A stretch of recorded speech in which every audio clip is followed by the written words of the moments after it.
Commissioner, always great to see you. Thanks so much for doing this, and how you been? I've been great, Zach, and it's always good to be with you. Thank you for having me. Yeah, and I'm in a great mood. A successful stadium series. My Rangers have won 8 in a row, taking care of the Stars last night. That was a fun scene at Madison Square Garden. But let me start you off with the stadium series. Was extremely successful once again. How do you look back at those two games? You know, that was our 40th and 41st outdoor games. They've all been massive successes, all sold out, fan reaction terrific, players love it. But these two, we've never done two games within 24 hours. And to think that we put roughly 150,000 people in MetLife Stadium within 24 hours. We had a concert with the Jonas Brothers. We had two terrific games, including what your Rangers did coming back on Sunday. It was a great weekend, and all the feedback we've gotten from our partners, our fans, and the players has been terrific. But we've seen, obviously, the Winter Classic be extremely successful for you guys. These other series, though, as well, going outside. You know, something I saw after the weekend of Flyers and Devils and Rangers and Islanders, especially with the proximity of all four of those teams, is, man, maybe we could get this every year or maybe every few years. Is that something that you would entertain? You know, every team, every marketplace, every fan base that gets one of these games and has a huge success, as they all are, there's, oh, we should do this every year. That doesn't work. You know, what makes it so unique and so special is that we don't do it every year. And I have no doubt at some point we'll come back. Actually, the next Winter Classic, we're going back to Wrigley, but this isn't something you could do every year. Yeah, you guys have some great locations coming up. Like you said, you're going back to Wrigley. I saw you announce the Horseshoe, right? Ohio State Buckeye Stadium. You're going to see Red Wings in Columbus March 1st of 2025. Take me through the planning of this. Like, we know some venues are just iconic and it's a dream to go play there. But when you're planning this, what do you kind of look for as the commissioner of the NHL? Gary Bettman is here with us. You mean you don't think we use a dartboard? Well, you've been the master of this, Commissioner. You've really mastered the outdoor game. So the answer to your question is it's very opportunistic. You know, we need a good venue.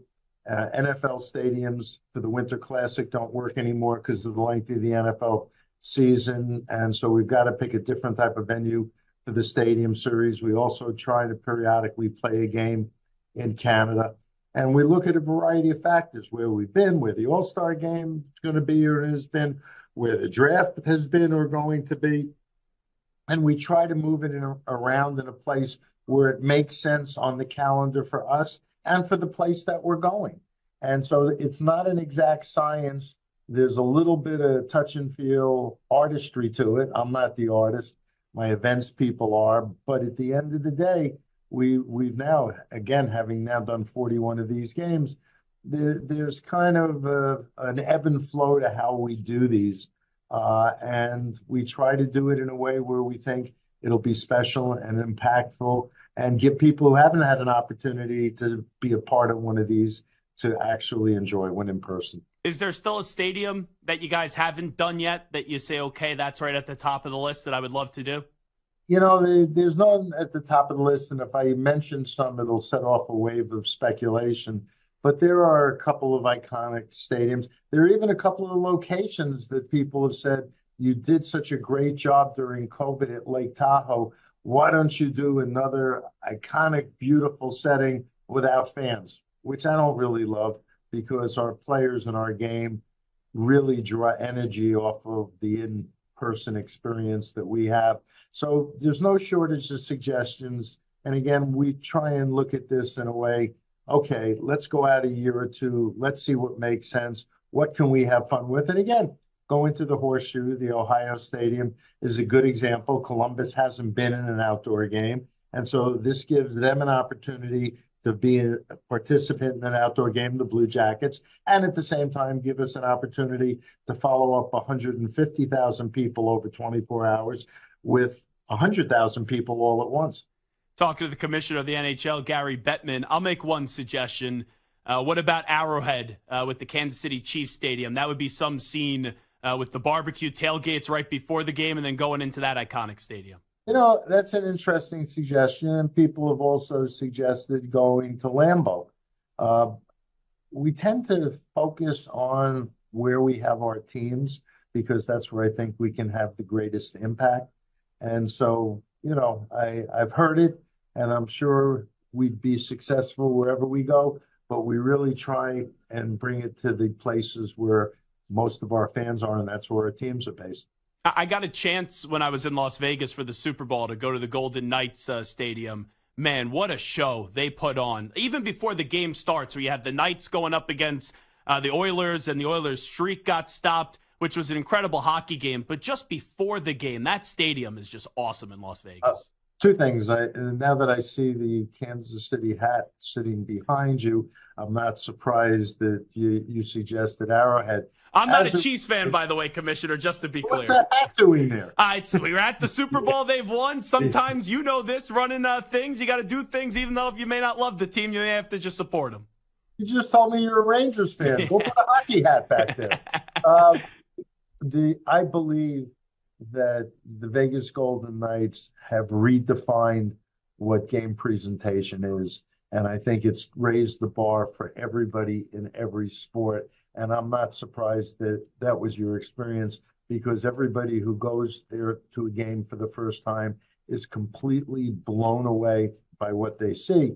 But maybe even if not more important is the fans in Vegas, the people who live there. The bulk of the people who go to every game love being in that environment and watching their Golden Knights play at home.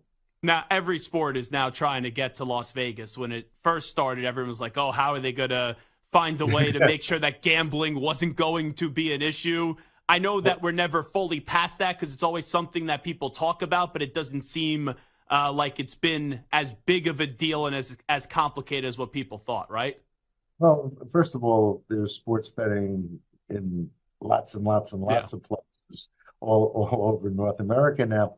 Actually, I thought what you were going to say is when we first went there, people were being cynical and skeptical because they were saying Las Vegas can't support a major league sports team. And in fact, people were very skeptical. I will say even a little critical of the decision we made. And now everybody, having seen our experience with the Golden Knights, says, oh, this is the greatest sports place in the world. We got to be there, which is gratifying, I suppose, on some level. Wrap it up with the commissioner of the NHL, and Gary Bettman is always great with us when he joins us on the Zach Gelb Show on CBS Sports Radio. The NBA didn't have a very successful All-Star weekend. Where are you at with all your All-Star game festivities? Just wondering. Well, I'm not going to comment on the NBA pro or con, but we had a terrific All-Star weekend in Toronto. We extended it an extra night, so we had 3 sold-out buildings. First night, we had the fantasy draft, the tribute to the 67 Leafs, and most importantly, a modified game with women All-Stars from the PWHL, the new Women's Professional League. It was spectacular. The second night, we had the skills competition, and it was redesigned with the input from the players, and it got huge positive reviews in terms of the players, the stars who participated, the effort that they put into it, and the format that we used that wasn't gimmicky in the slightest. It was really traditional skills being exhibited.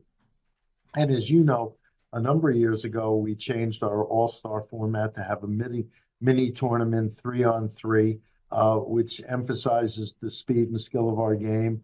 And the players participate because the winning team gets $1 million. And when you get to the third game, the final of that little tournament, the players go all out to try and win. I just want to ask you about a few players before we let you run. Connor Bedard, I know he's coming back from the injury, but he has had such a great respect by his peers so far, what he's been able to do. How about the impact that Connor Bedard's been able to bring to your game? We've got a league that seems to be skewing younger and younger with great stars, whether it's Connor Bedard, Connor McDavid, Austin Matthews, and the list goes on and on. I think it's a good time in terms of the talent. I believe that something like half of our highest scoring players are under the age of 25. And so when a new player, young player, skilled player like Connor Bedard comes into the league, it's great for fans everywhere. And I know there's a lot of interest in seeing him. Yeah, one of my producers is a big Devils fan, and he's in love, obviously, with Jack Hughes. And to hear what the great one, Wayne Gretzky, had to say before the start of the season about Jack doesn't get much better than that. Well, and it's not just Jack; it's Luke and it's Quinn. I mean, think about that family, and it's incredible the success that the three Hughes brothers are having, and it's very exciting. And I know Devils fans who had a good night on Saturday night at MetLife are thrilled at the prospect of this team for the future. Alexander Ovechkin, he's going to need next year, but he's closing in on breaking a record that no one thought was ever going to be broken with the most goals ever in Wayne Gretzky. Since that is not that far away, just how do you process it? Obviously, knowing the great history of this game. He is an amazing player. Not only his skill and his passion for the game, but his durability has been incredible. He scored again last night, I believe. And while he got off to a little bit of a slow start this season, he seems to be back on track. And it's going to be fun to see him make a run at the record, as you said, nobody ever thought would be broken. We are on in the Phoenix area right now as we're talking to the commissioner of the NHL and Gary Bettman. What do you say to Coyotes fans when they ask, where the heck are we going to be playing hockey for the foreseeable future? Alex Morello is committed to the Coyotes. He's committed to the greater Phoenix area, and he's working very hard on securing a parcel of land that will enable him to build the arena and his overall development. It was surprising and frankly unfortunate that the referendum in Tempe went down, I think, by 2,000 votes. That was a great opportunity for the Coyotes. And it was a great opportunity for the city of Tempe to have not only a new state-of-the-art development project and arena, but to remediate what has been a waste dump for decades. But we move on, and Alex is trying his best to get this all resolved as quickly as possible. Is there at all any timeline? I know you said as quick as possible. Is there a date that you'd like to have this all finalized by? There's a process going on with the state of Arizona, and that'll put it onto a sequence timing that hopefully will ultimately result in the acquisition of a great piece of property. On the way out with the commissioner of the NHL, Gary Bettman, who's here with us on CBS Sports Radio. How much longer, by the way, do you plan on being the commissioner? I saw Rob Manfred said the other day when his contract's up, this is going to be his last one. How about for you? You're looking to get rid of me? What kind of question is that? I actually think your popularity has just only grown throughout the years, Commissioner. I think you've become more popular. As they say, you can't fall off the floor. But at the end of the day, I love what I'm doing, and as long as I have the energy, the passion, and the clubs, the owners are happy with what I do for them, and I'm going to keep doing it. Everybody makes these types of decisions for very personal reasons. For me, I'm thrilled to continue doing what I'm doing. Last thing I'll ask you, and then we'll let you run, as you've been great with us, Commissioner of the NHL, Gary Bettman. The Olympics, I love that we're getting the NHL players back in the Olympics. Just give me a minute or two on that decision, how you guys came about to it. People tend to forget that NHL players never went to the Olympics until I became commissioner. And then we went, and going to the Olympics in terms of our season is a bit of a mixed bag. I don't have to go into all the reasons. People have heard me say it. The primary focus for us in terms of going back to the Olympics is it was important to our players. We have the most international player pool of any of the major sports, the four majors in North America. And our sport has a history of players representing their countries. That was very important to them. So we've now decided with the Players Association, next season, our in-season tournament will be a Four Nations tournament, four-nation face-off among Sweden, Finland, Canada, and the U.S. The next year, 26, we'll go to the Olympics. 28, we'll do a World Cup, a full World Cup. 30, we'll go back to the Olympics. and then 32 will do another World Cup. So we're laying out a long-term schedule of best on best international competition, and I think it's going to be great, and our players are thrilled to be doing it. Well, it's great to hear. Commissioner, once again, congratulations on a successful stadium series. Thanks so much, and we'll continue watching and enjoying the NHL season. Great, and thank you for having me.